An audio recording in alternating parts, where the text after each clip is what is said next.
Entrevista con el periodista Fernando Francia sobre las elecciones presidenciales de Costa Rica en 2018. La conversa se realizó para la edición 140 de Caribe Nuestro y se divulgó el 24 de enero de 2018. A continuación escucharás la entrevista completa. En la cubierta.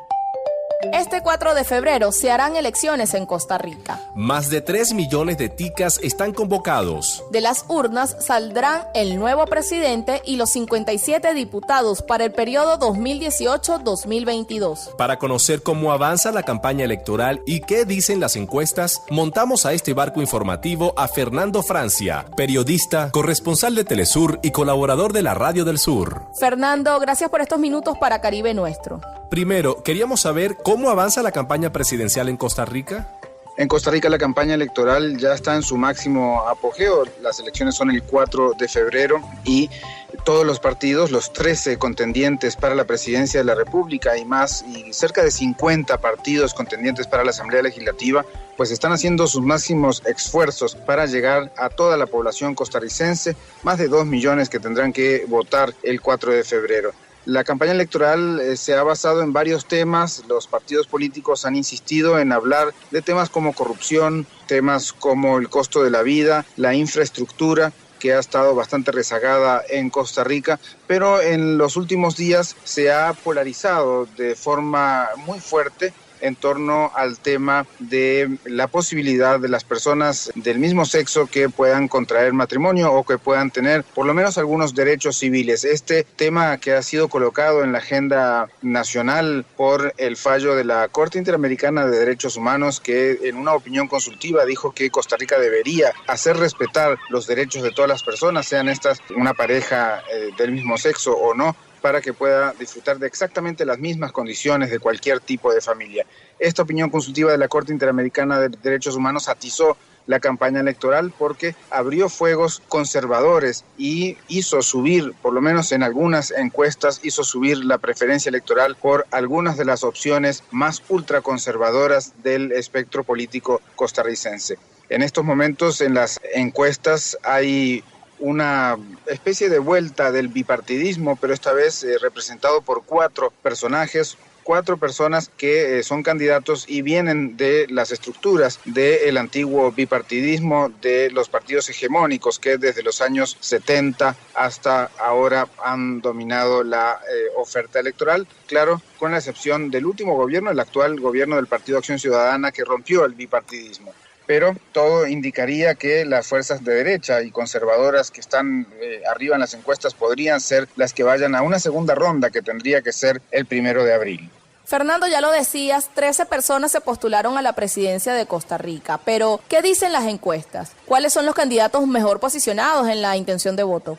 Los candidatos mejor posicionados son algunos de los que más han invertido en la campaña electoral a nivel de publicidad y comunicación, y también son los que más se han ido construyendo a lo largo de estos últimos años como figuras mediáticas, especialmente. El que va en primero o segundo lugar, según las encuestas, es Juan Diego Castro, un abogado de derecha, conservador, que tiene un verbo estridente y fuerte, apelando a la mano dura y a decir que va a encarcelar a todos los corruptos, que va a encarcelar a todas las personas, claro, sin pensar en la división de poderes, porque quien manda a la cárcel o no a las personas, quien hace justicia en todo caso es el Poder Judicial, pero con su verbo estridente pues ha tratado de encontrar eco en la población muy cansada de muchos actos de corrupción que se han visto y que incluso ha salpicado a este gobierno que no ha sido parte de la derecha neoliberal tradicional, pero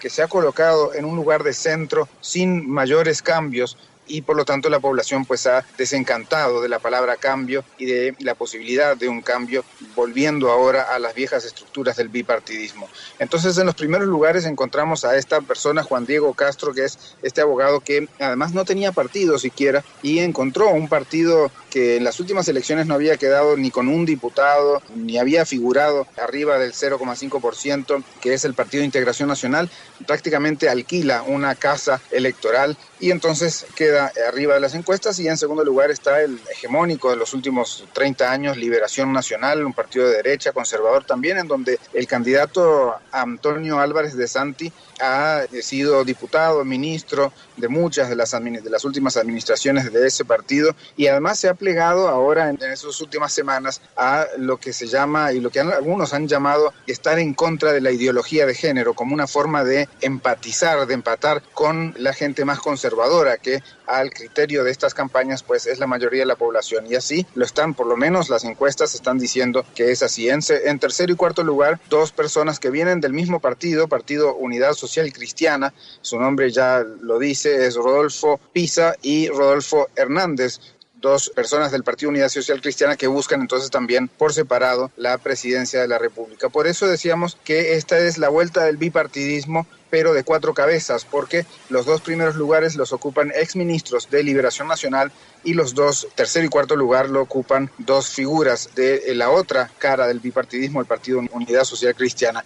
Después hay otros partidos de derecha, está también el partido de izquierda que hace 4 años había dominado las encuestas y había quedado finalmente en tercer lugar, pero que a esta altura de la elección, hace 4 años estaba liderando las encuestas, que es el Frente Amplio, el partido de izquierda, que en este momento, tras una fuerte campaña de los últimos 4 años, de campaña de miedo y campaña en donde se ha buscado pues dejar mal parado a esa fuerza política, pues ahora está bastante más abajo en las encuestas.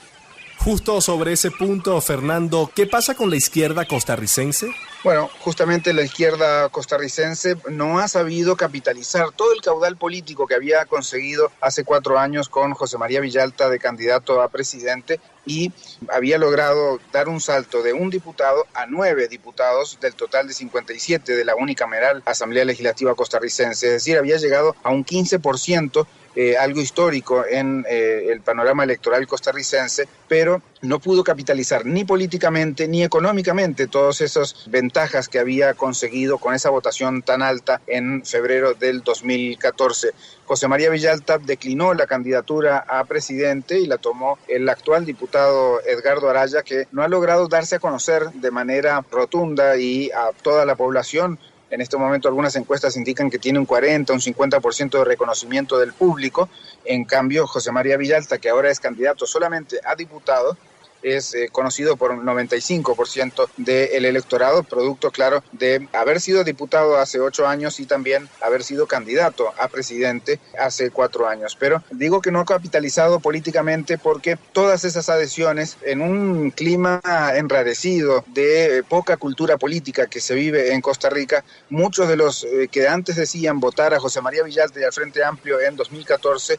ahora se han decidido por votar hacia este abogado Juan Diego Castro del Partido de Integración Nacional, que tiene justamente los planteos totalmente en contrario de los que tiene el Frente Amplio. Es de derecha conservadora, es de mano dura, pero ha podido canalizar ese descontento, esa indignación que siente la población costarricense hacia la clase política, sin importar de dónde viene, de qué partido y de qué ideología es. Y ahí, por eso apelo, como dicen muchos de los politólogos con los que hemos conversado, que es la falta de educación política, la falta de cultura política que hace que puedas variar entre una propuesta de izquierda y una propuesta de derecha simplemente por quién fue el primero que habló fuerte en contra de la corrupción, o simplemente por quién habló mejor o se posicionó de previo en las encuestas. Y ese es otro tema que se maneja aquí, que es el voto ganador, que si estás muy abajo en las encuestas, entonces la gente empieza a dejar de ver tu participación como una posible ganadora y entonces empieza a ver en los primeros 3-4 lugares en dónde podría estar esa opción. Y así, de alguna manera, entre la presión mediática, entre la desaparición de la fuerza política en los medios, por ejemplo, no ha sido invitada,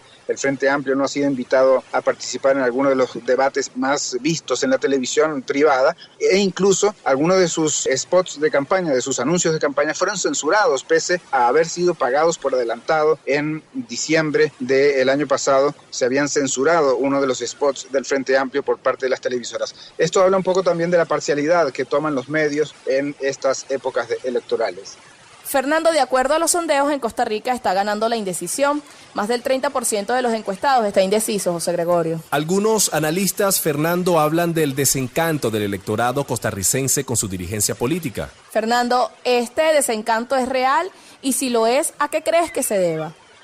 Sí, correcto. En Costa Rica hay un gran desencanto por la política, por la clase política y por la participación política. Esto se ve en los datos de un 30% de indecisión, pero otro 30% también de abstencionismo, que es lo tradicional, entre 26 y 33% de abstencionismo en las últimas 3-4 comicios, periodos electorales en Costa Rica. Entonces, ese abstencionismo más la indecisión que a enero, es decir, faltando apenas 15 días para las elecciones, es muy alto, es del 30%, pues podría indicar que cualquiera de todos los candidatos tienen posibilidades matemáticas o posibilidades políticas o estadísticas de llegar a la presidencia. Sin embargo, sabemos que la forma en que se comporta ese electorado no es pasándose masivamente hacia uno de los minoritarios y por lo tanto va a ser muy difícil que se dé un cambio importante en lo que son las muestras de opinión, los muestreos de opinión que se dan y lo que vaya a pasar el 4 de febrero. Aunque podemos recordar lo que sucedió hace 4 años, que a estas alturas de la contienda electoral, el actual presidente y en ese momento candidato, Luis Guillermo Solís, tenía un 7% de las encuestas frente a otros que tenían 22, 20%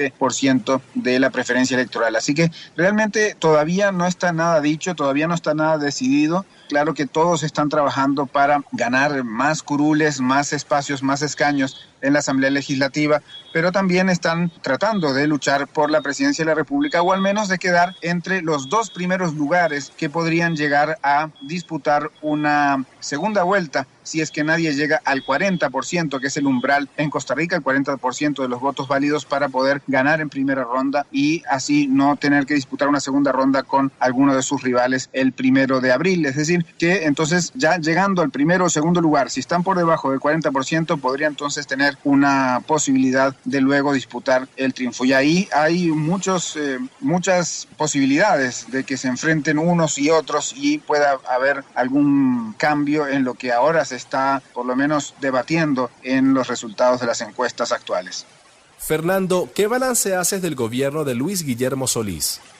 Bueno, es un gobierno que ha tenido algunos intentos de cambios en las políticas sociales que se han intentado en estos 4 años. Ha tratado de ser un poco más eficiente en el uso de los recursos públicos, ha tratado de llevar a la Asamblea Legislativa reformas fiscales que no han pasado con éxito y ha tratado de cambiar de alguna manera la cultura política que se vive en los ministerios y en el gobierno en general. Sin embargo, se ha quedado muy corto. De acuerdo a lo que prometía un cambio total en la forma de hacer un gobierno y ha mantenido muchas políticas neoliberales. Por ejemplo, algunos ministros son provenientes de los 2 partidos tradicionales. El propio Luis Guillermo Solís fue secretario general del Partido de Liberación Nacional por mucho tiempo, pero hacía ya varios años que había renunciado a esa divisa y fue candidato entonces con el Partido de Acción Ciudadana. Pero algunos de los ministros eran activos integrantes de los partidos tradicionales cuando fueron nombrados ministros y eso, pues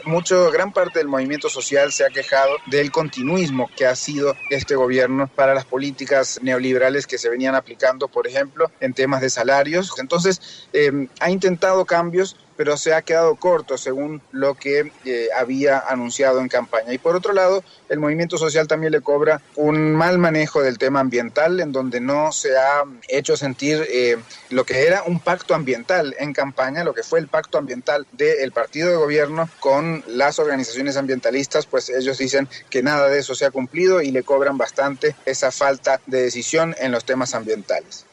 Ya para terminar, Fernando, ¿qué país recibirá el nuevo gobierno? ¿Cuáles son los principales problemas que deberá enfrentar la nueva administración? Bueno, el país que recibe el nuevo gobierno es un país con alto déficit fiscal, tiene más de un 6% de déficit fiscal, tiene un 20% de pobreza que no ha sido reducida en forma significativa desde hace ya 30 años. Y tiene un alto porcentaje de pobreza extrema, cercano al 7% de pobreza extrema, y también un 8,5-9% de desempleo que genera, por supuesto, mantener a las familias en pobreza, a las familias que no tienen empleo. Y por otro lado hay cerca de un 40% de empleo informal que no ayuda a salir de la pobreza y a tener un empleo estable, y que no ayuda además a todo el sistema social del seguro social costarricense. El país no es un país que está sumergido en una crisis, es un país que funciona de manera estable. Sin embargo, sí tiene estos números que son bastante negativos, como se los he comentado, y especialmente la crisis fiscal, que es un tema que se asemeja a una bomba de tiempo, porque en algún momento el Estado quedaría sin dinero para pagar la extensa planilla de funcionarios públicos que están en el Estado y que trabajan para el gobierno, para el Estado, y que por lo tanto entonces entraría en un default importante, es decir, dejar de pagar sus compromisos. Todavía no ha sucedido porque con algunos mecanismos financieros y económicos pues se ha logrado conseguir los fondos necesarios para el funcionamiento del Estado, pero podría ser un gran problema para el próximo presidente, especialmente entonces el déficit fiscal de 6 puntos, en donde además uno de los problemas graves es la poca recaudación del actual impuesto de renta, en donde muchos de los empresarios, pues de los grandes empresarios con compañías offshore en Panamá y en otros países, eso lo vimos fuertemente con los papeles de Panamá, pues dejan sus ganancias fuera del país para no pagar esos impuestos, y ahí hay una ilusión y evasión de cerca de un 8% del Producto Bruto Interno, y pues sin reducir ese alto porcentaje es difícil bajar el déficit fiscal. Así que son algunos de los números que tiene como desafío el próximo presidente. Un gusto estar siempre en contacto con la Radio del Sur, amigos, amigas de toda América Latina. Costa Rica va a un proceso electoral clave para su desarrollo nacional el próximo 4 de febrero, y toda la información estará aquí en la Radio del Sur. Gracias, Fernando, por estos minutos para Caribe Nuestro de la Radio del Sur. Conversábamos con Fernando Francia, periodista, corresponsal de Telesur y colaborador de la Radio del Sur. Con él hacíamos un balance de la campaña para las elecciones presidenciales en Costa Rica, programadas para el 4 de febrero de este año. ¡Cierra la vista! Escuchabas al periodista Fernando Francia analizando el escenario preelectoral en Costa Rica de cara a las elecciones del 2018. La conversa se realizó para la edición 140 de Caribe Nuestro y se divulgó el 24 de enero de 2018.